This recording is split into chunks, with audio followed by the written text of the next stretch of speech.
آل India Muslim personal لا board کا متبادل تیار ہو ملک میں اور آل انڈیا مسلم پرسنل لا بورڈ کمزور ہو جائے.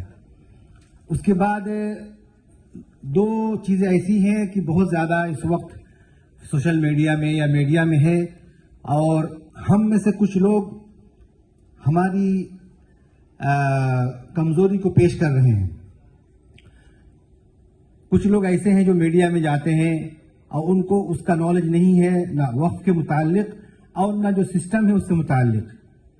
اسی طریقے سے کچھ دانشوران اپنے آپ کو کہتے ہیں اور وہ جو بل پیش کیا گیا ہے اس کی خوبیوں کو بتاتے ہیں. ان کو نہیں معلوم کہ اس میں کیا خطرناکی ہے.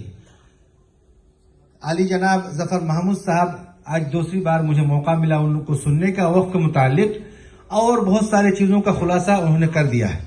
میں گزارش کروں گا مجلس انتظامیہ سے کہ آج شام تک ان کے ویڈیو کو ایڈیٹنگ کر کے پی پی ٹی کے ساتھ اس کو ریلیز کر دیا جائے سوشل میڈیا میں تاکہ جن لوگوں کو غلط فہمی ہے وہ لوگ ان تمام چیزوں کو سن کر اپنی غلط فہمیوں کا ازالہ کر دیں.